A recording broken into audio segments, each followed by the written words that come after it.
El signo de los cuatro. Arthur Conan Doyle. Capítulos 6 y 7.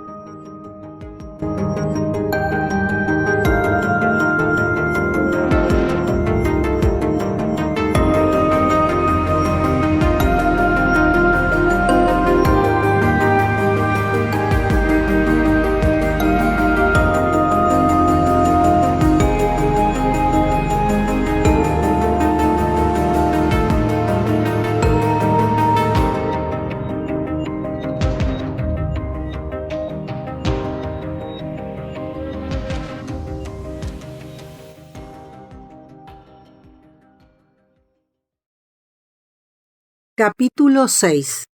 Sherlock Holmes hace una demostración. Ahora, Watson, dijo Holmes frotándose las manos, tenemos media hora por delante sin que nadie nos moleste. Aprovechémosla bien. Como ya le he dicho, el caso está casi concluido, pero no debemos pecar de exceso de confianza. Por muy sencillo que nos parezca ahora, podría encerrar algún misterio todavía más profundo. —¿Sencillo? —exclamé. —Sin duda —dijo él con cierto aire de catedrático dirigiéndose a sus alumnos—. Siéntese en aquel rincón para que sus huellas no compliquen más las cosas. Y ahora a trabajar. En primer lugar, ¿cómo entraron y salieron esos individuos? La puerta no se ha abierto desde anoche. ¿Qué hay de la ventana? Llevó el farol hasta la ventana al tiempo que murmuraba en voz alta sus observaciones, que más que a mí iban dirigidas a él mismo. La ventana está cerrada por dentro.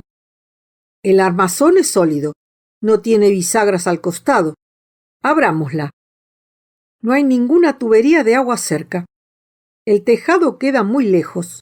Sin embargo, alguien ha subido hasta esta ventana. Anoche llovió un poco. Aquí puede verse la huella de un pie en el alféizar. Y aquí tenemos una mancha circular de barro, y aquí otra en el suelo, y aquí otra más junto a la mesa. Mire esto, Watson. He aquí una demostración realmente interesante. Examiné las redondas y bien definidas señales de barro. Estos no son huellas de pisadas, le dije. Es algo más valioso para nosotros. Es la impresión de una pata de palo. Fíjese, aquí en el alféizar hay una huella de la bota, una bota pesada con tacón ancho de metal y a su lado la señal de un muñón de madera. Es del hombre de la pata de palo. En efecto. Pero hubo alguien más, un aliado muy capacitado y eficiente. ¿Podría usted escalar esta pared, doctor? Abrí la ventana y me asomé. La luna bañaba aún con su intensa luz aquella esquina de la casa. Estábamos a más de 60 pies del suelo y por mucho que miré, no vi en toda aquella pared de ladrillos ni un solo punto de apoyo, ni siquiera una grieta. Es completamente imposible, le respondí. Sin ayuda, efectivamente.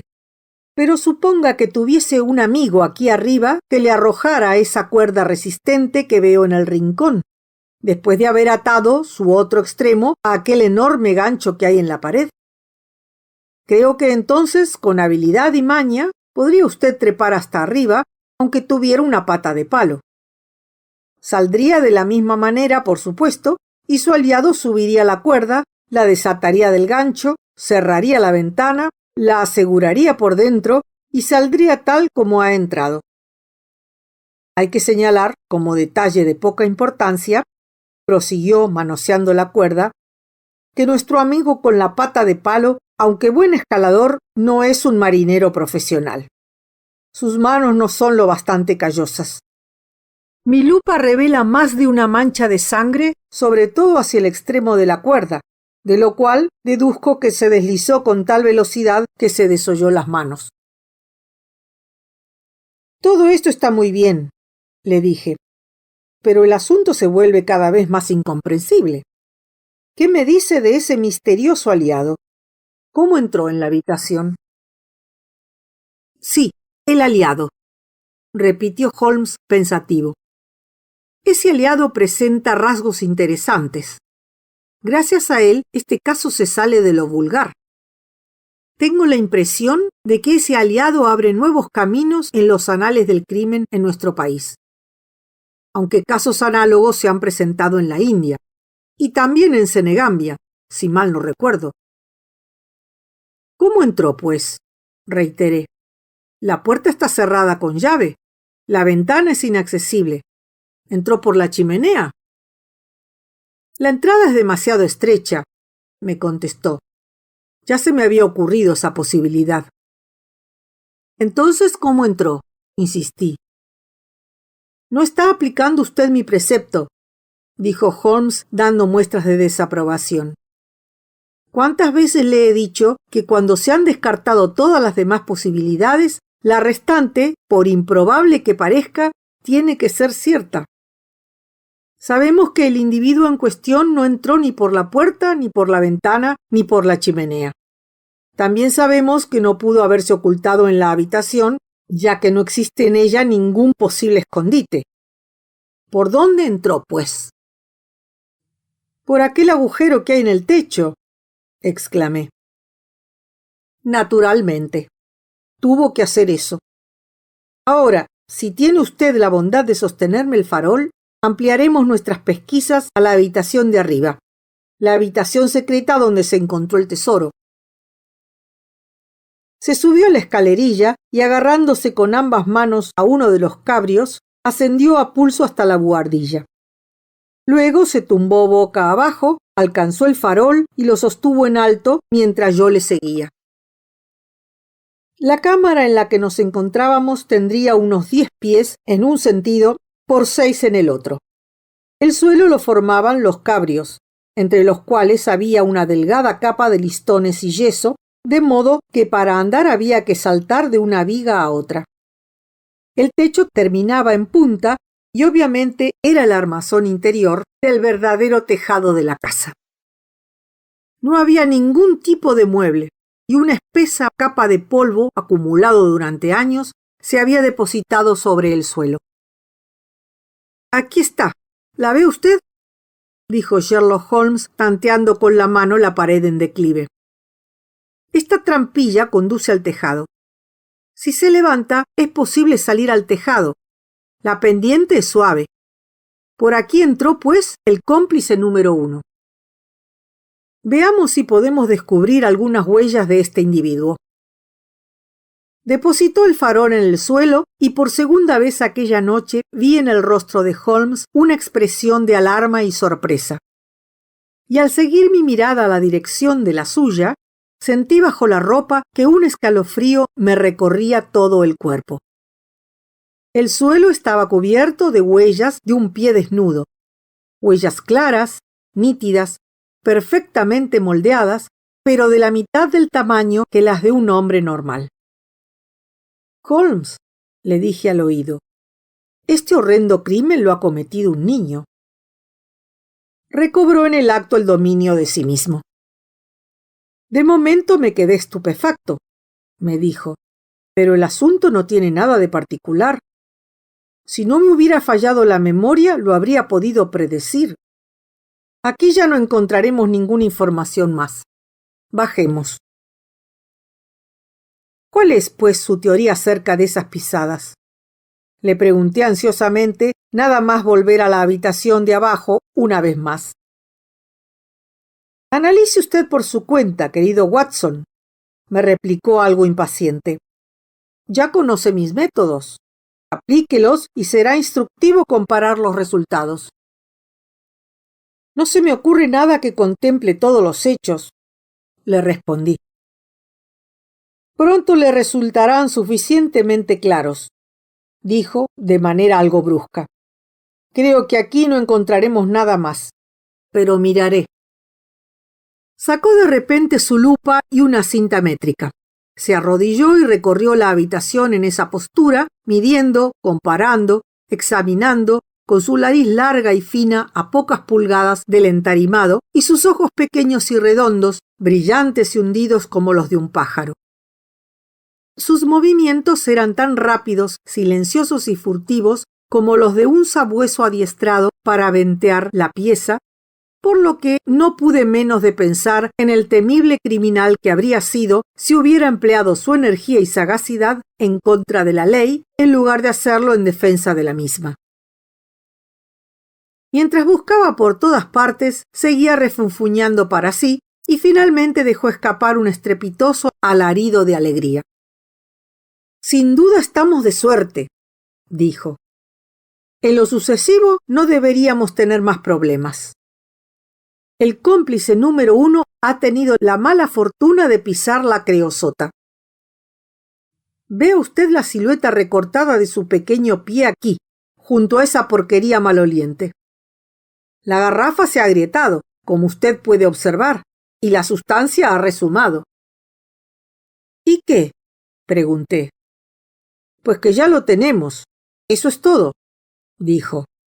«Conozco un perro que seguiría esa pista hasta el fin del mundo. Si una jauría es capaz de seguir el rastro de un arenque rezagado a través de todo un condado, ¿hasta dónde no podrá seguir un sabueso adiestrado un olor tan acre como este? Parece uno de los elementos de la regla de 3. La respuesta nos proporcionaría al... Vaya, ahí tenemos a los representantes autorizados de la ley». Desde abajo llegaba un ruido de pasos recios y un fuerte clamor de voces, al tiempo que alguien cerraba la puerta del vestíbulo con gran estrépito. «Antes de que lleguen», dijo Holmes, «palpe usted aquí el brazo de este individuo y también la pierna». «¿Qué nota?» «Los músculos están duros como la piedra», respondí. «Así es, están muy contraídos, rebasando con mucho el estado de rigor mortis. Si a esto le añadimos la distorsión del rostro, su sonrisa hipocrática, o rhinus sardonicus, como la llamaban los autores antiguos, ¿qué conclusión le sugiere a su mente todo ello? Que su muerte la causó algún tipo de alcaloide vegetal muy potente», le respondí.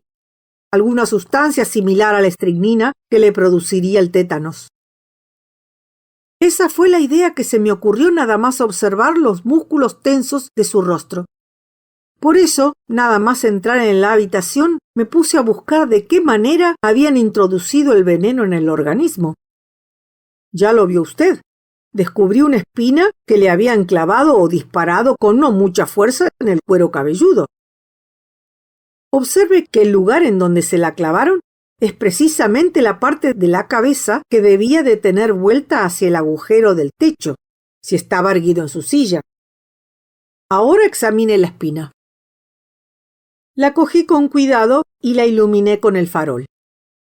Era larga, puntiaguda y negra, y cerca de uno de sus extremos presentaba un aspecto vidrioso, como si la hubieran empapado en alguna sustancia viscosa. La punta, embotada, la habían recortado y redondeado con un cuchillo. ¿Es una espina inglesa?, me preguntó. No, claro que no. Con todos estos datos debería usted poder sacar alguna conclusión. Pero ahí llegan las fuerzas regulares. Así que nosotros, meras fuerzas auxiliares, debemos batirnos en retirada. Mientras hablaba, los pasos que poco a poco se habían ido aproximando resonaron ruidosamente en el pasillo y un hombre muy robusto y corpulento, con traje gris, entró a grandes zancadas en la habitación. Tenía la cara colorada y era fuerte y pletórico, con un par de ojos muy pequeños y brillantes que escudriñaban minuciosamente por entre unos párpados hinchados que formaban gruesas bolsas. Le seguía de cerca un inspector de policía de uniforme y el todavía palpitante Thaddeus Sholto. «Vaya un asunto», exclamó con voz apagada y ronca. «Menudo asunto. ¿Quiénes son estos? Caramba, esta casa parece estar tan concurrida como una conejera». «¿No se acuerda usted de mí, señor Athelney Jones?», dijo Holmes en voz baja.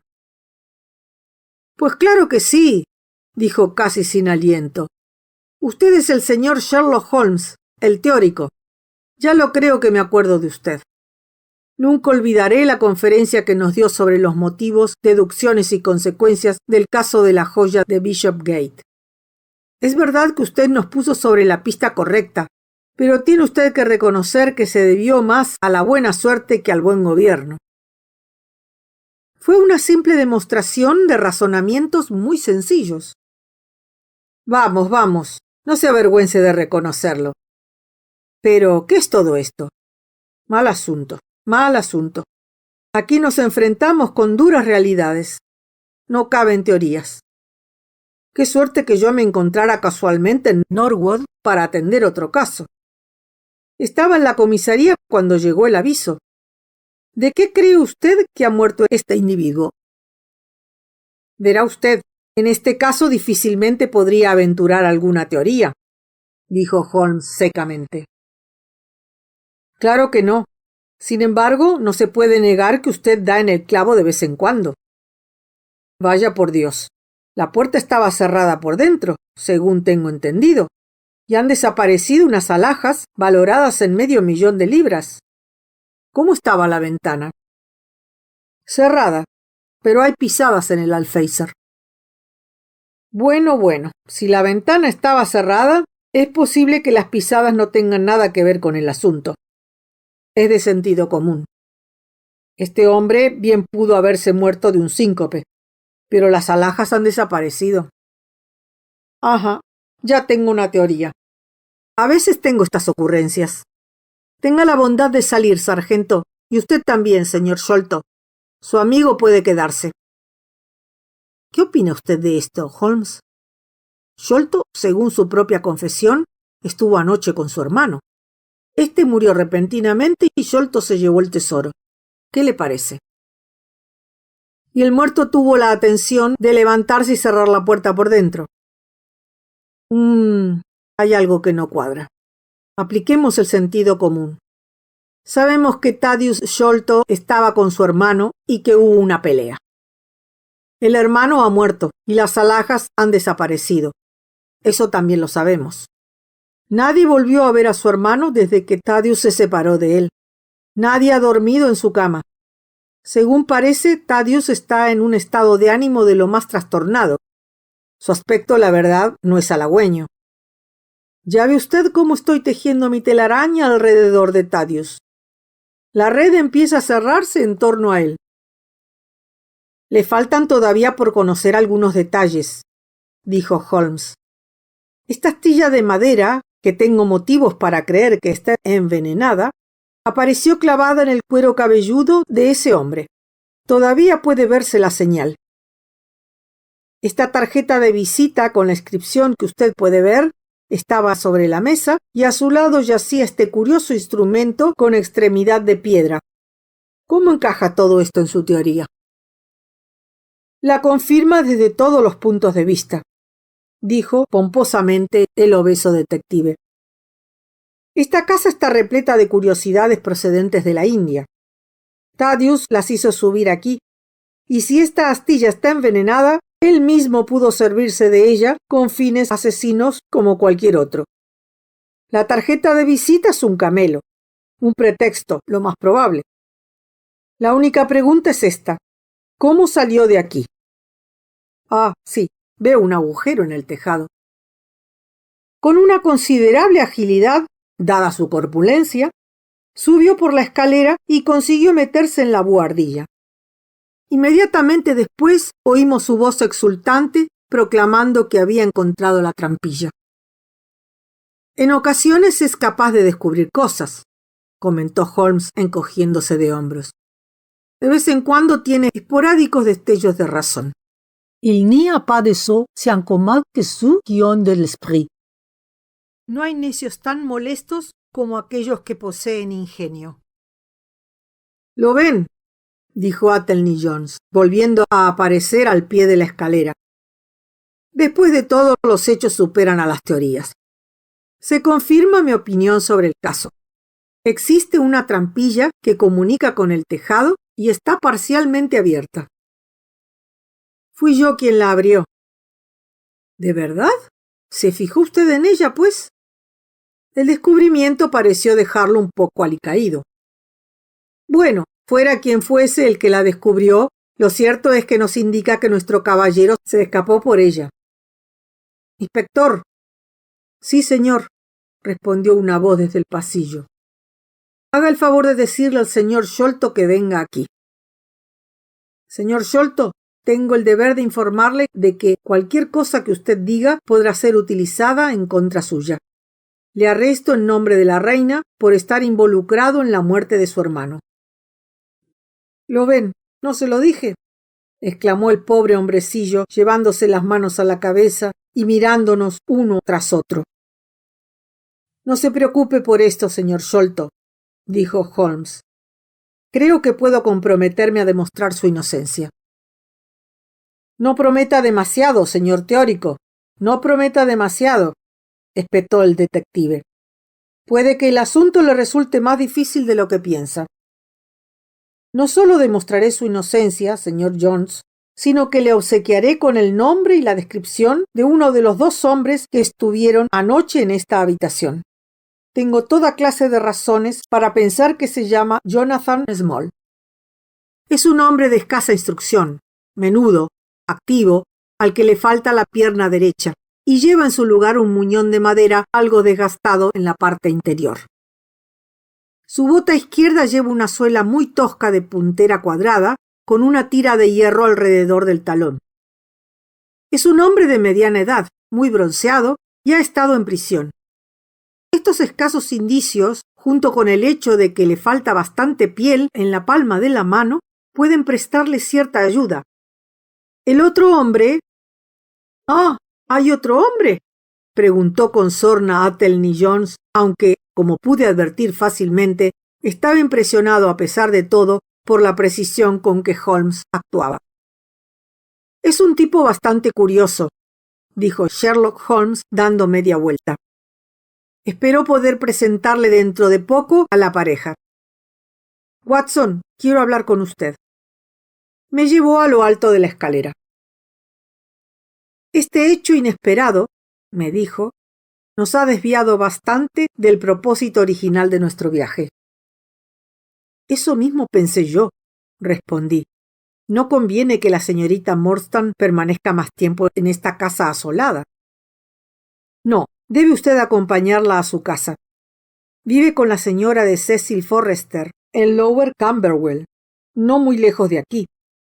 Yo le esperaré aquí si es que piensa volver, o está demasiado cansado para eso. De ningún modo. No creo que pudiera descansar hasta conocer más detalles sobre este increíble asunto. He visto algunas cosas desagradables en mi vida, pero le doy mi palabra de que esta rápida sucesión de extrañas sorpresas que hemos tenido esta noche me ha alterado por completo los nervios. Sin embargo, ya que he llegado tan lejos, me gustaría ver cómo termina el asunto. Su presencia me será sumamente útil, me contestó. Trabajaremos por nuestra cuenta hasta resolver el caso, y dejaremos a este sujeto de Jones que se regocije con cualquier descubrimiento ilusorio que se le ocurra inventar. Cuando haya dejado a la señorita Morstan, quisiera que fuera usted al número 3 de Pinchin Lane, cerca del río, en Lambeth. En la tercera casa de la acera de la derecha vive un disecador de pájaros llamado Sherman. La distinguirá porque en el escaparate verá una comadreja que sostiene a un gazapo. Despierte al viejo Sherman, preséntele mis saludos y dígale que necesito enseguida a Toby. Traiga a Toby con usted en el coche. Será un perro, supongo. Sí, es un raro perro gosque con un asombroso talento para el rastreo. Prefiero la ayuda de Toby a la de todos los policías de Londres. Entonces se lo traeré, dije. Ahora es la 1. Si consigo un caballo de refresco, tendría que estar de vuelta antes de las 3. Y yo veré, dijo Holmes, lo que puedo sonsacarle a la señora Bernstone y a su sirviente indio, el cual, según me ha dicho el señor Thaddeus, duerme en la buhardilla más próxima. Luego investigaré los métodos del gran Jones y prestaré atención a sus poco delicados sarcasmos. Wir sind gewohnt, dass die Menschen verhöhnen, was sie nicht verstehen. Estamos acostumbrados a ver que los hombres desprecian lo que no comprenden. Goethe es siempre conciso.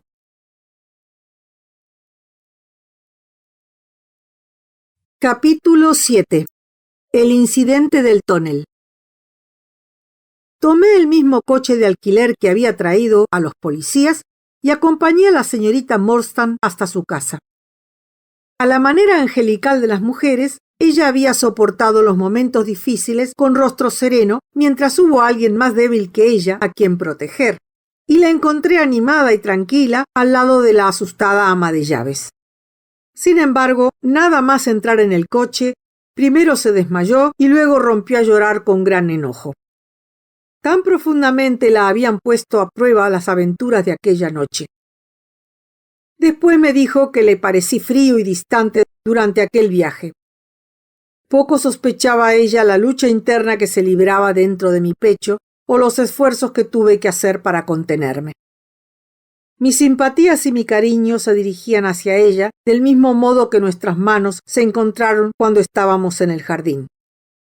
Tenía la sensación de que ni los muchos convencionalismos de toda una vida podrían hacerme comprender tan bien la dulzura y el valor de aquella mujer como lo habían hecho los extraños acontecimientos de aquel día.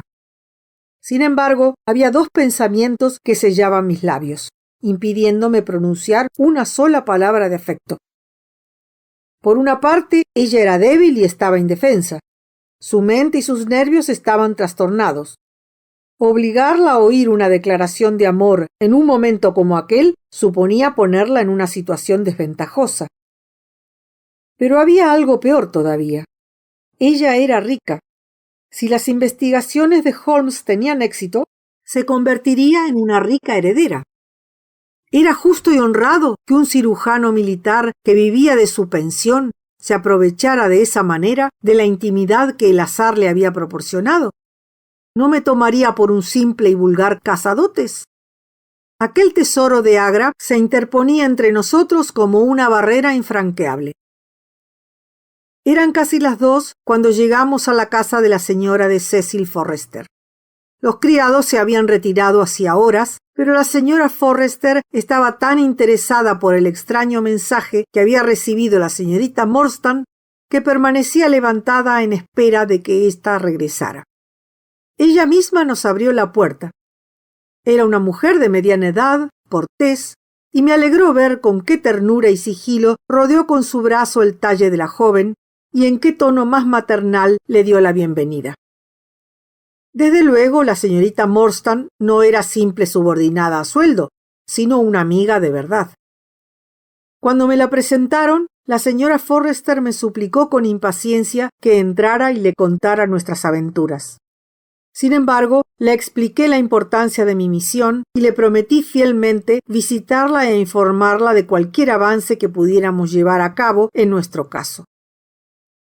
Cuando me alejaba, miré de soslayo hacia atrás y todavía me pareció ver en el umbral a las 2 esbeltas figuras abrazadas y a través de la puerta entreabierta vislumbré al fondo, gracias a la luz que alumbraba el vestíbulo y se filtraba por el vidrio de colores, el barómetro y las brillantes varillas de la alfombra de la escalera.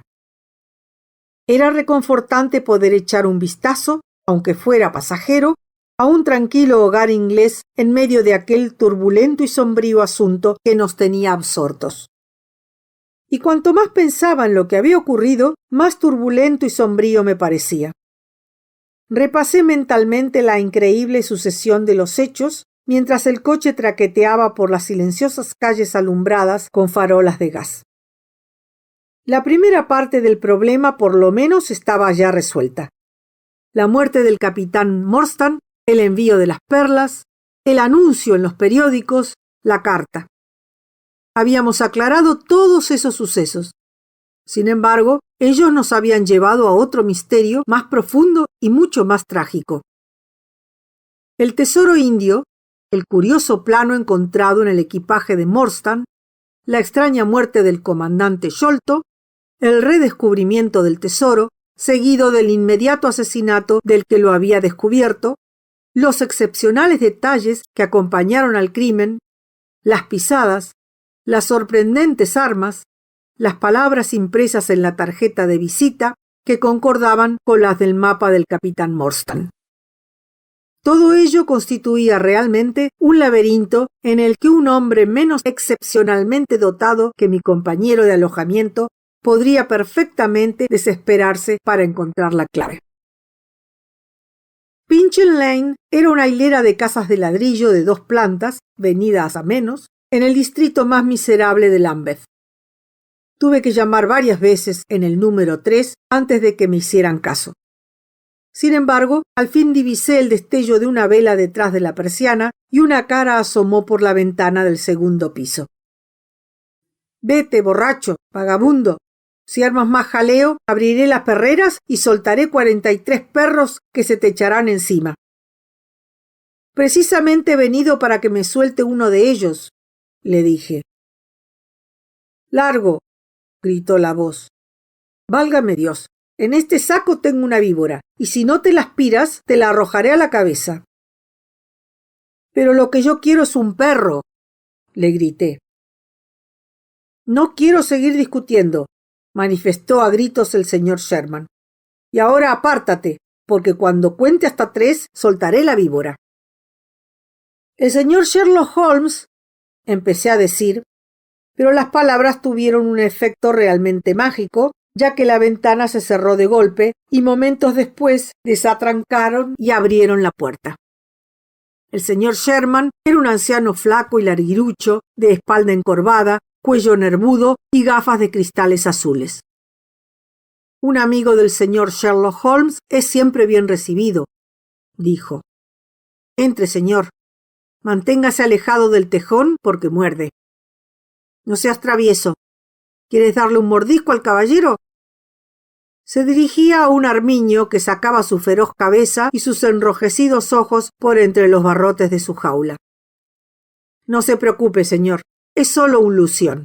No tiene colmillos, de modo que lo dejo suelto por la habitación porque se traga escarabajos. No debe molestarse porque en un principio le haya hablado en un tono tan tajante, pero es que los niños me toman el pelo, y más de uno viene a este callejón a despertarme. ¿Qué es lo que quería el señor Sherlock Holmes?» «Quería uno de sus perros. Supongo que querrá a Toby». «Sí, Toby. Ese es su nombre.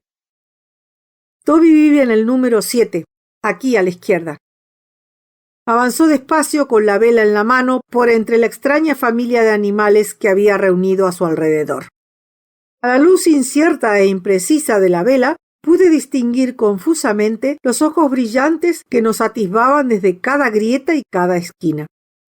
Hasta en las vigas, por encima de nuestras cabezas, había fúnebres filas de aves, que apoyaron alternativamente su peso en una u otra pata cuando nuestras voces perturbaron su sueño. Toby resultó ser un animal feo, de pelo largo y orejas gachas, mitad perro de aguas, mitad perro mestizo de cazador furtivo, de color marrón y blanco y andares muy torpes y patosos. Tras dudar un poco, aceptó un terrón de azúcar que el anciano naturalista me había entregado para que se lo diera, y después de sellar de aquel modo nuestra alianza, me siguió hasta el coche de alquiler y no puso ninguna dificultad en acompañarme. Acababan de dar las 3 en el reloj de palacio, cuando me encontré de vuelta en Pondicherry Lodge. Averigüé que el antiguo boxeador McMurdo había sido arrestado en calidad de cómplice y que tanto a él como al señor Sholto se los habían llevado a la comisaría. 2 agentes uniformados custodiaban la estrecha puerta de entrada, pero me dejaron pasar con el perro en cuanto mencioné el nombre del detective. Holmes aguardaba de pie en el portal, con las manos en los bolsillos y fumando en pipa. «Ah, ya lo trae», me dijo. «Qué perro más bueno. Atelnillón se ha ido. Hemos llevado a cabo un enorme despliegue de energía desde que usted se marchó. Han detenido no solo al amigo Thaddeus, sino también al portero, al ama de llaves y al criado indio. Tenemos la casa a nuestra disposición. Únicamente ha quedado arriba un sargento. Dejemos el perro aquí y subamos». Atamos a Toby a una pata de la mesa del vestíbulo y subimos de nuevo al piso de arriba. La habitación estaba como la habíamos dejado, salvo que habían cubierto la figura central con una sábana. Un sargento de policía con cara de cansado estaba recostado en un rincón. «Présteme su linterna sorda, sargento», dijo mi compañero. «Ahora áteme ese trozo de cuerda alrededor del cuello, de modo que me cuelgue por delante. Gracias. Ahora voy a quitarme las botas y los calcetines. Cuando usted baje, Watson, llévelos consigo. Voy a trepar un poco. Moje mi pañuelo en la creosota. Bastará con eso. Ahora suba conmigo un momento y nos introduciremos en la buhardilla». Nos deslizamos a gatas por el agujero. Holmes dirigió su linterna una vez más sobre las pisadas en el polvo. «Quiero que se fije usted especialmente en estas huellas», dijo. «¿No observa usted en ellas nada de particular?» «Pertenecen a un niño o a una mujer pequeña», dije. «Y aparte del tamaño, ¿no ve usted nada más?» «Parecen más o menos como cualquier otra huella de pie». «Nada de eso. Mire aquí. Es la huella que ha dejado en el polvo un pie diestro. Ahora voy a hacer otra al lado con mi pie desnudo. ¿Cuál es la diferencia principal?» «Los dedos de su pie están muy juntos. En la otra huella se ve claramente que los dedos están separados». «En efecto, de eso se trata. Téngalo en cuenta. Y ahora, ¿tendría usted la amabilidad de pasar por encima de esa claraboya y oler el borde de la carpintería? Yo me quedaré aquí con este pañuelo en la mano». Hice lo que me indicó e inmediatamente percibí un fuerte olor a alquitrán. Es donde puso el pie al salir. Si usted ha sido capaz de localizar el olor, creo que Toby no tendrá dificultad alguna para seguir el rastro. Ahora baje corriendo, suelte al perro y vigile a nuestro Blondin. Cuando salí a los jardines, Sherlock Holmes estaba ya en el tejado, y al verlo me pareció una enorme luciérnaga que reptaba lentamente a lo largo de la cumbrera. Lo perdí de vista tras un montón de chimeneas, pero pronto reapareció y luego desapareció una vez más por el lado opuesto. Cuando di la vuelta a la casa, me lo encontré encaramado en una de las esquinas del alero. «¿Es usted Watson?», me gritó. «Sí». «Este es el sitio. ¿Qué es esa cosa negra allá abajo?» «Un tonel de agua». «¿Con tapa encima?» «Sí». «¿No se ve alguna escala?» «No». «Maldita sea, es de lo más peligroso. Pero yo tendría que poder bajar por donde él subió. La tubería de agua parece bastante sólida. Vamos allá de todas formas». Se oyeron unos pies que se arrastraban y el farol empezó a bajar a un ritmo constante por un lado de la pared. Luego Holmes dio un pequeño salto hasta el tonel y desde allí al suelo. «Fue fácil seguirlo», dijo poniéndose los calcetines y las botas. «He encontrado tejas sueltas a todo lo largo del camino, y con sus prisas ha dejado caer esto. Como dicen ustedes los médicos, esto confirma mi diagnóstico». El objeto que me puso ante los ojos era una bolsita o estuche tejido con fibras vegetales de colores y con algunas cuentas de relumbrón enhebradas a su alrededor. Por su forma y tamaño parecía una petaca para cigarrillos. Dentro había media docena de espinas de madera negra, afiladas por un extremo y redondeadas por el otro, como la que había herido a Bartholomew Sholto. «Son unos chismes infernales», dijo. «Tenga cuidado de no pincharse. Estoy encantado de haberlas encontrado, ya que es muy probable que sean las únicas que aquel hombre tenía, de modo que ya no corremos el peligro de encontrarnos con una espina clavada en la piel. Por mi parte, preferiría enfrentarme a una bala Martini. ¿Se anima usted a emprender una caminata de 6 millas, Watson?» «Por supuesto». «¿Lo soportará su pierna?» «Oh, sí». «Pues andando, perrito.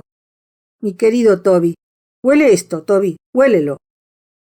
Puso el pañuelo empapado de creosota bajo el hocico del perro, mientras el animal permanecía con las peludas patas separadas y ladeando la cabeza de una manera cómica, como un experto olfateando el bouquet de una magnífica cosecha. Luego Holmes tiró el pañuelo muy lejos, ató una cuerda resistente al collar del perro mestizo y lo llevó hasta el pie del tonel de agua. En el acto, el animal se puso a aullar febrilmente y con el hocico pegado al suelo y el rabo enhiesto, echó a correr siguiendo el rastro a una velocidad que mantenía tirante la traílla y nos obligaba a caminar a toda marcha. Poco a poco había empezado a clarear por el oriente y ya las primeras luces frías del amanecer nos permitían ver a cierta distancia. La imponente casa cuadrada, con sus oscuras y vacuas ventanas y sus altos y desnudos muros, se alzaba a nuestras espaldas, triste y desolada. Nuestra marcha nos llevó directamente a los jardines, que atravesamos evitando las zanjas y hoyos que los surcaban y cruzaban. Todo aquel lugar, con sus dispersos montones de mugre y sus raquíticos matorrales, presentaba un aspecto desolado y ominoso que armonizaba con la aciaga tragedia que sobre él se cernía. Al llegar a la tapia que limitaba los jardines, Toby corrió a lo largo de la misma, aullando con impaciencia por debajo de la sombra que proyectaba, y finalmente se paró en una esquina protegida por un retoño de haya. Donde se juntaban los dos muros se habían desprendido varios ladrillos y las grietas que habían dejado estaban desgastadas y redondeadas en la parte inferior, como si a menudo se hubiesen servido de ellas a modo de escala.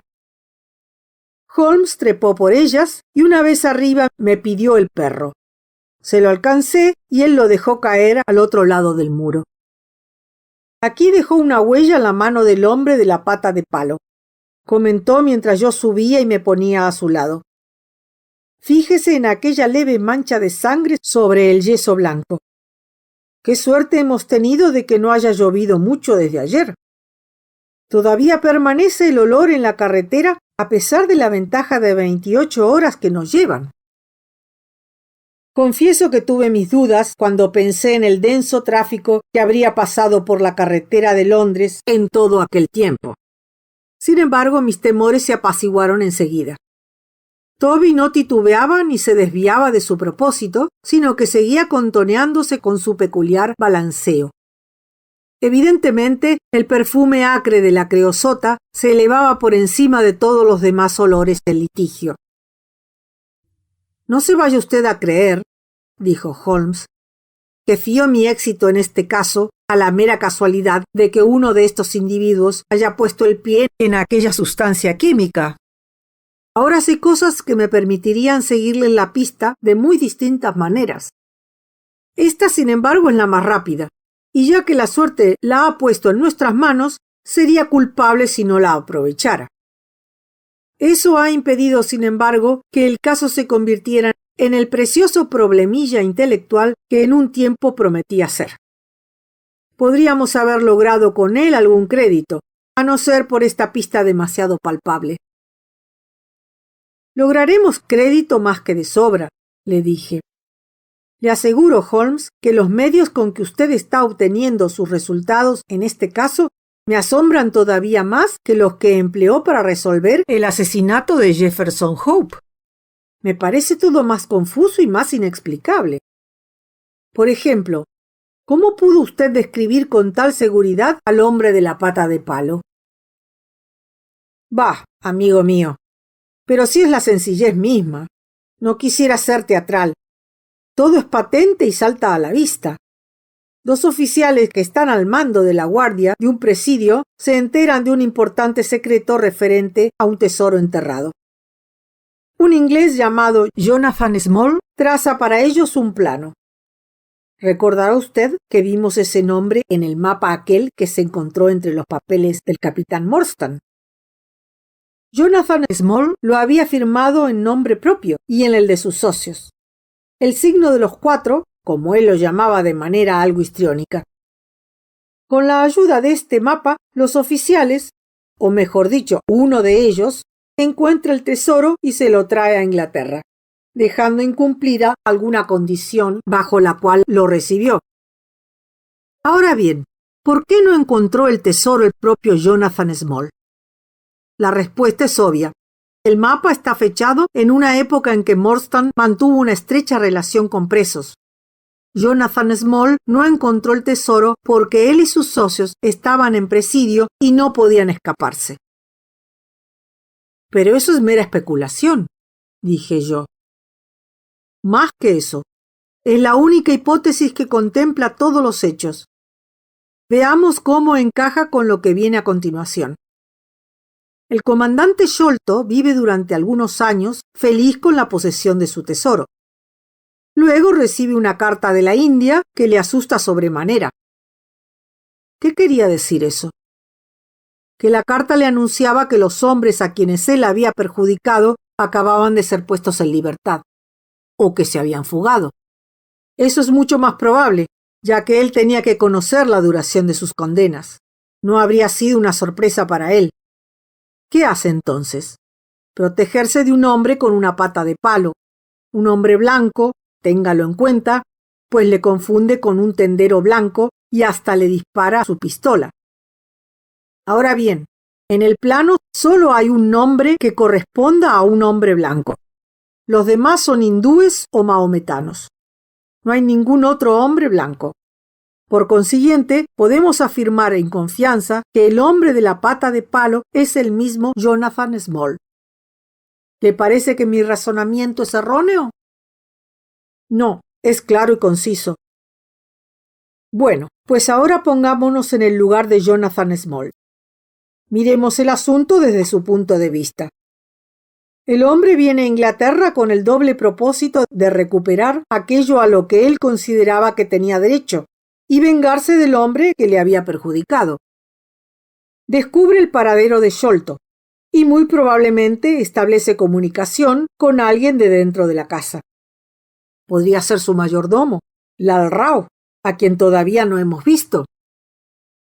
Según la señora Burstone, su reputación dista mucho de ser buena. Small no pudo averiguar, sin embargo, dónde estaba escondido el tesoro, pues nadie lo supo nunca, salvo el comandante y un criado fiel que ya ha muerto. De pronto Small se entera de que Sholto está en su lecho de muerte. Aterrado ante la idea de que se muera llevándose el secreto a la tumba, desafía a la guardia. Se abre paso hasta la ventana del moribundo y solo la presencia de sus dos hijos le impide entrar. Sin embargo, enloquecido por su odio al difunto, aquella noche entra en su habitación, revuelve sus documentos privados con la esperanza de encontrar algún memorándum relacionado con el tesoro y finalmente deja un recuerdo de su visita en la breve inscripción en la tarjeta de visita.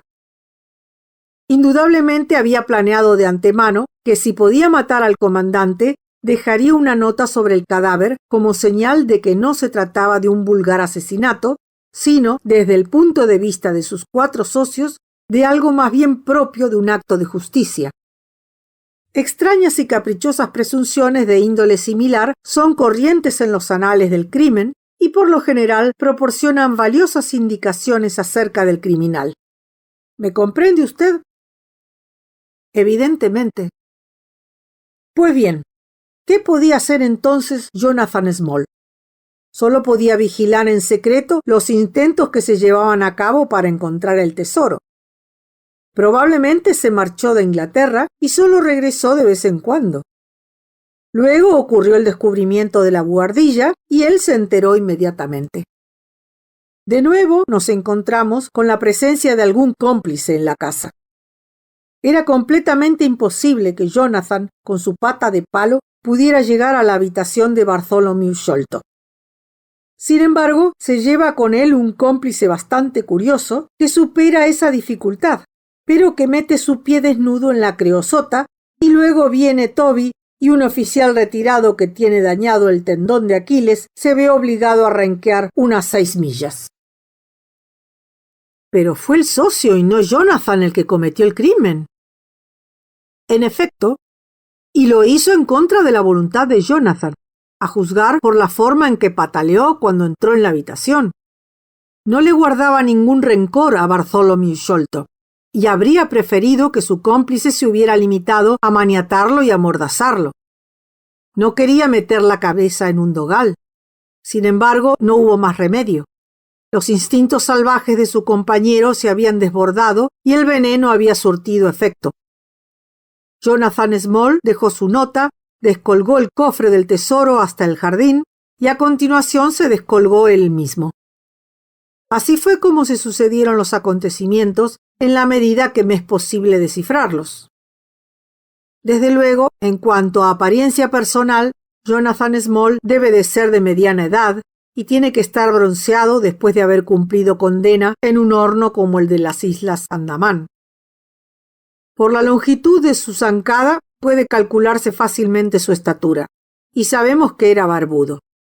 Su abundancia de pelo fue lo que más impresionó a Thaddeus Sholto cuando lo vio en la ventana. No creo que haya nada más. ¿Y su socio? Bueno, eso no es ningún misterio, pero lo sabrá usted todo muy pronto. ¡Qué brisa matutina más agradable! Fíjese cómo flota aquella nubecilla rosácea que semeja la pluma de un flamenco gigantesco. Ahora el cerco rojo del sol asoma por encima del banco de nubes que envuelve Londres. Alumbra a bastante gente, pero a nadie, me atrevo a apostar, que esté llevando a cabo una misión tan extraña como la nuestra. Qué insignificantes nos parecen nuestras mezquinas ambiciones y empeños en presencia de las grandes fuerzas elementales de la naturaleza. ¿Conoce usted a fondo la obra de Jean Paul? Bastante. Volví a él a través de Carlyle. Eso fue remontar el arroyo hasta llegar al lago en que nace. Ese autor hace una observación curiosa aunque profunda. Afirma que la mayor prueba de la auténtica grandeza de un hombre radica en el reconocimiento de su propia pequeñez. Eso demuestra, como usted comprenderá, una capacidad de comparación y de valoración que es en sí mismo una prueba de nobleza. Hay mucho en qué pensar en Richter. Usted no lleva pistola, ¿verdad? Dispongo de mi bastón. Puede que nos haga falta algo por el estilo si llegamos a la guarida de esos individuos. Dejaré que usted se las entienda con Jonathan, pero si el otro se pone desagradable, lo mataré a tiros. Mientras hablaba, sacó su revólver y después de cargar 2 cartuchos en la recámara, volvió a meterlo en el bolsillo derecho de su chaqueta.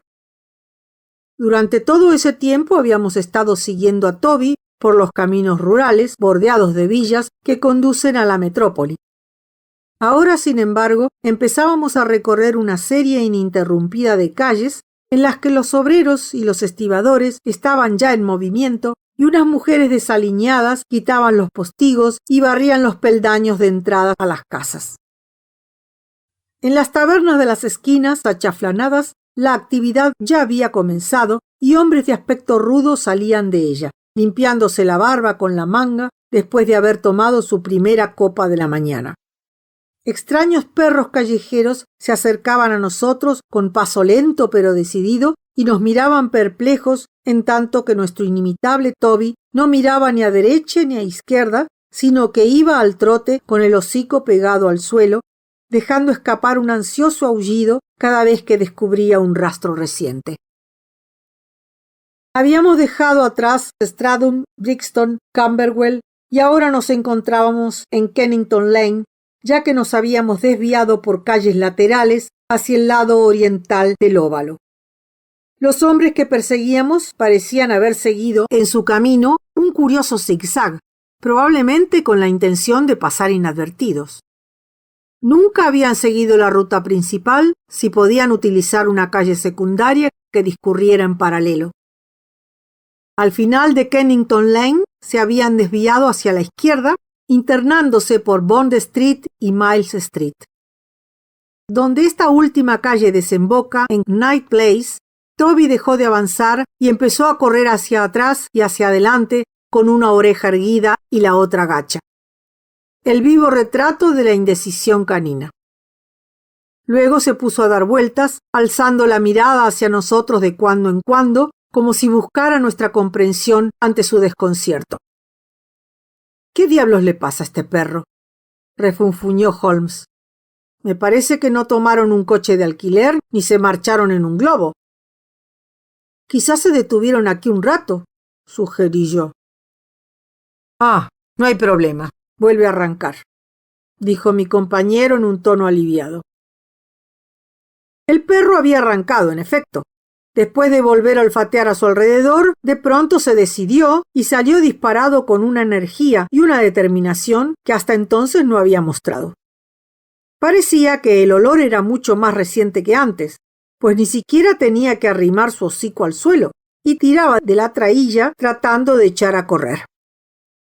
Por la forma en que le brillaban los ojos a Holmes, comprendí que creía que nos estábamos aproximando al final de nuestro recorrido. Nos internamos en Nine Elms hasta llegar al vasto almacén de maderas de Broderick y Nelson, nada más pasar la taberna El Águila Blanca. Aquí el perro, loco de entusiasmo, se metió por una puerta lateral en el recinto en el que los aserradores estaban ya trabajando. Luego echó a correr por entre el serrín y las virutas de madera a lo largo de una avenida, dobló por un pasillo entre dos pilas de madera y finalmente saltó dando un aullido de triunfo sobre un gran tonel que todavía no habían descargado de la carretilla de mano en que lo habían traído. Con ojos desconcertados y la lengua fuera, Toby se quedó quieto encima del tonel y nos miró a uno y a otro en busca de algún gesto de reconocimiento. Las duelas del tonel y las ruedas de la carretilla estaban embadurnadas de un líquido negruzco y la atmósfera estaba cargada de un olor a creosota. Sherlock Holmes y yo nos miramos estupefactos. Y luego, incapaces de controlarnos, nos echamos a reír al mismo tiempo.